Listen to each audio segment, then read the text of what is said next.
Hey guys, Ash here from C4eTech, and in today's video, let's unbox the Mi 5S, a new updated variant of the Xiaomi Mi 5, and take a quick look inside.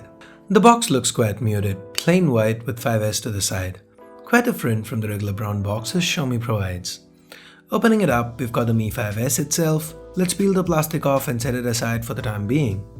We then have a quick start guide, all in Chinese of course, since the Mi 5S is only available in China as of now. We then have a SIM ejector tool, a travel adapter, and a USB Type-C cable. Let's now take a close look at the Mi 5S itself. You can't really talk about the Mi 5S without comparing it to the Mi 5. So here's the base variant of the Mi 5, the one that's sold in India. The Mi 5S at first glance looks quite similar, but look closer and you'd notice that a lot's changed. The IR blaster, I don't know what brands have against it. Xiaomi becomes the latest brand to remove it, at least the headphone jack's still there. The Mi logo to the front's gone, and there's a minor cosmetic change with the sensor. The 4-megapixel large pixel sized front-facing camera, the 5.15-inch Full HD IPS LCD display, that remains unchanged. At the bottom, the physical home key is gone, replaced by a capacitive key, kinda like the one found on the OnePlus 3, but the fingerprint technology underneath's been upgraded. This here is an ultrasonic fingerprint scanner. It's supposed to be more accurate and allow for the sensor to work through thin membranes. We'll test it out and have more for you in the full review. To the back, we now have metal instead of glass. The phone's also a millimeter thicker. That results in the camera being a little recessed and Xiaomi not needing to add a metal ring for protection. The dual-tone dual LED flash also returns, but it's swapped to the left of the camera now. Since the back's made out of metal, we've got antenna bands present. Other changes to the build include the speaker holes at the bottom and the keys. Now, they might not look very different, but they are kinda looser and make a bit of noise when you move your fingers across them. Here, listen to this.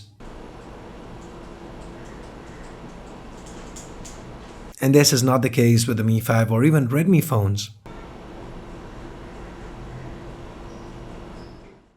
The camera has also been revamped. The Mi 5S now sports a lower resolution camera, 12 megapixels, but the megapixel count doesn't convey the entire story.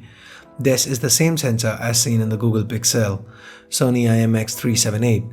The aperture is f2.0 and the pixel size is 1.55 microns, so quite large. The Mi 5S also loses optical image stabilization, but if the results from our testing of the Google Pixel's camera are anything to go by, the Mi 5S should fare quite well. Remember, this phone costs almost 30 to 50% of what the Pixel does, depending on where you buy it. Other similarities with the Pixel include the chip underneath. The Mi 5S is powered by the 64-bit quad-core Snapdragon 821 chip. This is the chip that has the same clock speed as the Snapdragon 820, but is supposed to be 5% more power efficient. The Mi 5S is available in 364 and 4128 RAM storage configurations. The 4128 variant also has support for Force Touch that Xiaomi, just like Apple, calls 3D Touch.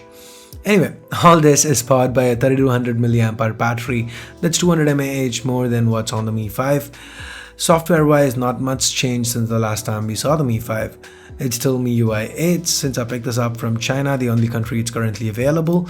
It did not have Google Play services on it and I had to sideload it. A simple procedure. There was a ton of bloat pre-installed, but it's quite easy to uninstall. So this is MIUI 8 built on top of Android 6 Marshmallow, and the Mi 5S feels snappy and responsive. I'll continue testing this out a little bit more before coming out of the full review. While the improved internals are a welcome change, I do have mixed feelings about the overall build. The change from glass to metal, the overall larger footprint, the lack of OIS. While I might not like some of this, I do understand why Xiaomi had to do it. So this is pure speculation on my part. I feel 3D glass might have been a little too expensive for Xiaomi to manufacture, and I guess that's why OnePlus managed to put out a much better deal in terms of price to performance compared to the Mi 5 a few months back. And what Xiaomi felt as refinement is something people were not willing to pay money on, and I guess that's the reason why they had to go to metal. Again, this is just speculation on my part. So the end result, we've got an all metal build. The Mi 5S is a little wider, taller, and like I mentioned earlier, thicker. It's also around 15 grams heavier than its predecessor. That said, the Mi 5S is priced a lot better. The 64GB variant's 1999 yuan, the 128GB variant's at 2299 yuan, that's about $290 or 20,000 rupees, and $335 or 23,000 rupees respectively. That's much more aggressive than the Mi 5's pricing at launch. So sadly, Xiaomi said they've got no idea of bringing the Mi 5S to India, so if you wanna pick one up, you'll have to import it. I got mine from banggood.com and I'll leave a direct link in the description below, so do use that.